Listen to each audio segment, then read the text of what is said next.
ఒక కథ చెప్తా మీకు. ఒక రోజు ఆదిలాబాద్కి సంబంధించి ఒక మన నాయకురాలు, ఒక సీనియర్ నాయకురాలు నాకు ఒక 4-5 నెలల కింద నా దగ్గరికి వచ్చింది. ఆమె వచ్చి, అన్నా జర మీరు అర్జెంటుగా షేర్లింగంపల్లి ఎమ్మెల్యేకి ఒక ఫోన్ చేయాలి అన్నది. ఎందుకమ్మా అన్న, మావాడు అయ్యప్ప సొసైటీలో ఒక బిల్డింగ్ కడుతున్నానా, ఆడ ఈ జిహెచ్ఎంసీలో చాపుతురట, ఎమ్మెల్యే చెప్తే ఇంటరట, జర ఒక ఫోన్ చేయన్నా అని వచ్చింది.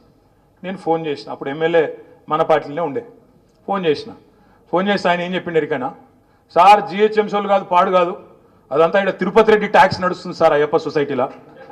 ఒక్కొక్క స్లాబ్కు అక్కడ 500 గజాల లోపల అయితే 10 లక్షలు ఇవ్వాలి, 500 గజాల పైన 1000 గజాల లోపల ఉంటేనేమో 18 లక్షలు ఇవ్వాలి సార్. ఇది తిరుపతి రెడ్డి ట్యాక్స్. జిహెచ్ఎంసీ వాళ్ళు స్వయంగా చెప్తున్నారు, అక్కడ ఎవరైనా పోతే తిరుపతి రెడ్డి కాడికి ఓన్రి, ఆడికి వెళ్ళి ఫోన్ వస్తే మేము ఊకుంటాము, లేకపోతే కూలగొడతామని చెప్తున్నారు సార్.